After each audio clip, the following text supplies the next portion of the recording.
Hello students, welcome to Sagar Samar classes. आज हम आपके लिए एक इम्पोर्टेंट टॉपिक लेके आए हैं, एसईजेड स्पेशल इकोनॉमिक जोन। इसके बारे में हम आपको बताएंगे क्या क्या इसके फ़ायदे होते हैं, क्या क्या नुकसान होते हैं और इंडिया में कौन कौन से एसईजेड्स हैं। बेसिकली स्पेशल इकोनॉमिक जोन है वो एक ऐसा एरिया होता है जहाँ पे बिजनेसेस और ट्रेड लॉज डिफरेंट होते हैं from the rest of the country. अब किस तरीके से डिफरेंट होते हैं? बेसिकली एसईजेड्स जो लोकेटेड होते हैं with in a countries national borders होते हैं। इनका जो मेन काम होता है वो ट्रेड बैलेंस को इंक्रीज करना होता है, एम्प्लॉयमेंट बढ़ाना, इन्वेस्टमेंट इंक्रीज करना, जॉब क्रिएशन, इफेक्टिव एडमिनिस्ट्रेशन। इसलिए हम एसईजेड्स को ओपन करते हैं, गवर्नमेंट इनको प्रमोट करती है। बेसिकली फाइनेंशियल पॉलिसी इंट्रोड्यूस की जाती हैं जो अगर हम स्पेशल इकोनॉमिक जोन्स में बिजनेस को इस्टेब्लिश करना चाहते हैं तो गवर्नमेंट वेरियस फाइनेंशियल पॉलिसीज को इंट्रोड्यूस करती है। इसमें investing policies, taxation, trading, basic different types of Kota's, customs, labour regulations, ये सब बनाए जाते हैं। और यहाँ पर कंपनीज को सबसे खास बात टैक्स हॉलीडेज दिए जाते हैं। ये क्या होते हैं अभी हम आपको आगे बताएंगे। और जहाँ पर भी ये जिस जोन में इस्टेब्लिश की जाती हैं उनको एक लोअर टैक्सेशन का बेनिफिट भी दिया जाता है। The benefits a company gains by being a special economic zone may mean that it can produce and trade goods at a lower price aimed at being globally competitive। तो competitive बनाने के लिए आप अपने गुड्स को lower price पे produce कर सकते हो, ट्रेड कर सकते हो। ये सब ऐसी जेट में आपको फैसिलिटी मिलती है। अब नेक्स्ट बात करें, थोड़ा हिस्ट्री की बात कर लेते हैं, कहाँ से ऐसी जेट स्टार्ट हुआ, क्यों इसकी नीड पड़ी। सबसे पहला जो फर्स्ट एक्सपोर्ट प्रोसेसिंग जोन था वो कांडला में 1965 में एस्टेब्लिश किया गया था।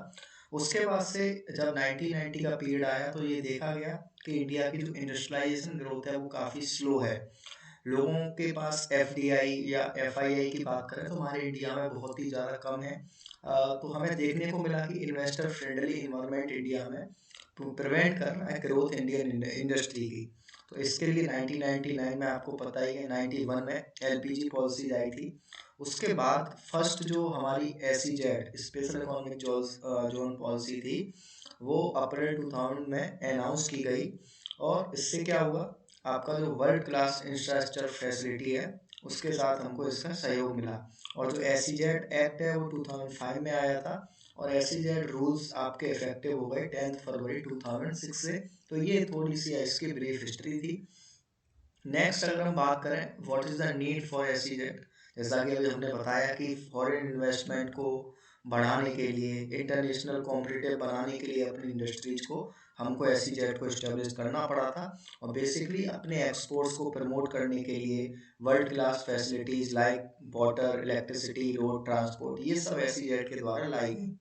बाकी एसईजेड एक इकोनॉमिक डेवलपमेंट में भी काफ़ी ज़्यादा आपका रोल डेवलप प्ले करता है। In the early 1990s it helped China and there were hopes, perhaps never very high ones, that the establishment in India of similar export processing zones could offer similar benefits। जो China के राह पर हमने SEZ को खोला गया था तो हमने माना था कि जो चाइना में एसईजेड काम कर रहे हैं वो मतलब उसके बराबर तो नहीं लेकिन हाँ थोड़ा बहुत वहाँ से सिमिलर बेनिफिट हम प्रोवाइड करा सकते हैं।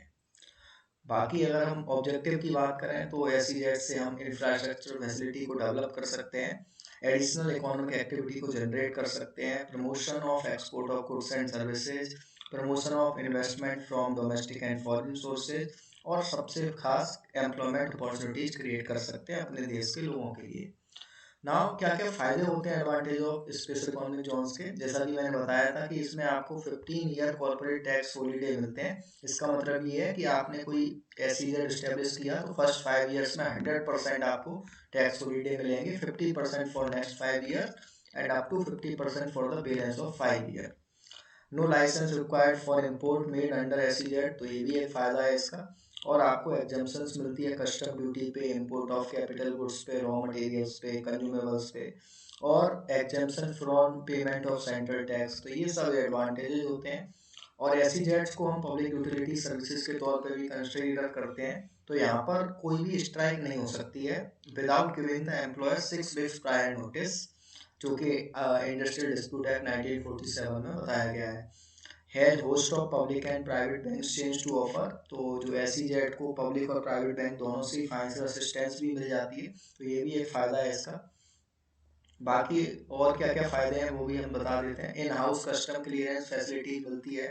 और यहाँ पर हम बात करते हैं abundant supply of technically skilled as well as semi skilled man power, well connected network होता है पब्लिक ट्रांसपोर्ट का, लोकल रेलवेज का, कैब्स का, सिंप्लीफिकेशन है प्रोसीजर्स का, सेल्फ सर्टिफिकेशन का in the labour act, full authority to provide services such as water, electricity और pollution free environment with proper drainage and sewage system।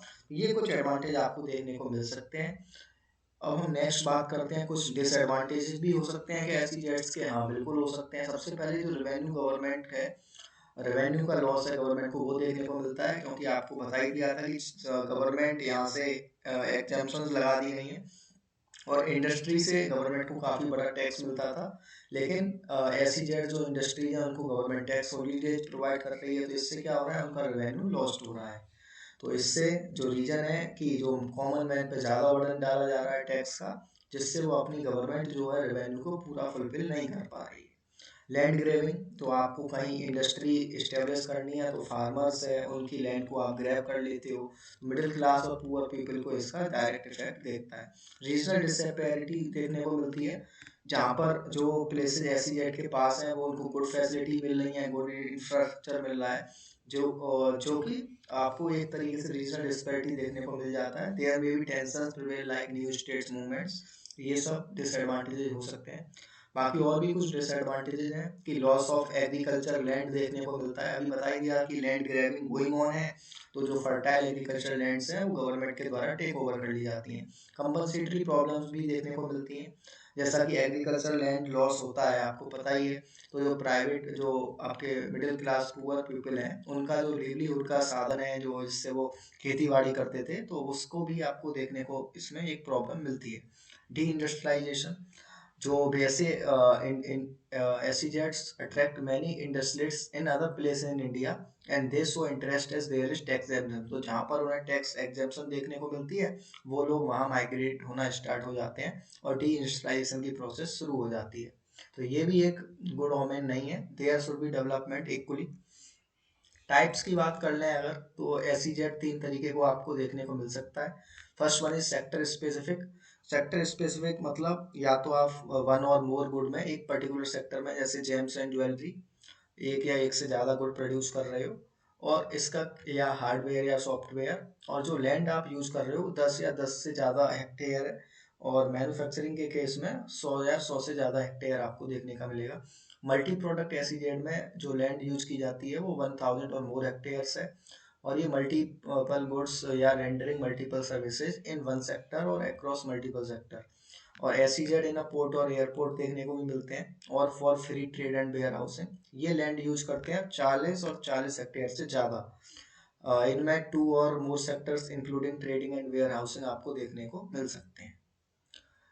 और क्या क्या खास बात है SEZ में? Role of SEZ in Indian economy, तो to provide internationally competitive environment, ये तो पता ही है आपको, to encourage FDI and GDP, global export में अपना शेयर बढ़ाने के लिए, एम्प्लॉयमेंट अपॉर्चुनिटी जनरेट करते हैं SEZ के थ्रू, और इंफ्रास्ट्रक्चर डेवलपमेंट बूस्ट होता है और मैन्युफैक्चरिंग सेक्टर भी ग्रोथ होता है। कोई पॉइंट ऐसा नहीं है जिसमें ज़्यादा डिटेल एक्सप्लेनेशन हुआ, तो काफ़ी नॉर्मल पॉइंट्स हैं।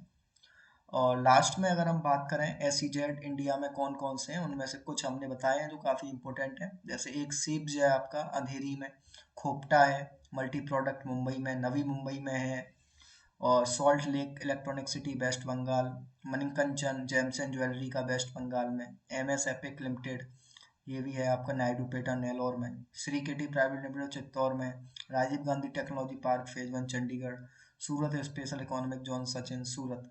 ये सब कुछ फ्यू SEZs हैं इंडिया में जो प्रोमिनेंट हैं। आशा करते हैं SEZ के बारे में आपको जानकारी मिली होगी। फिर भी कोई डाउट है तो आप कमेंट सेक्शन में ज़रूर पूछिएगा। धन्यवाद।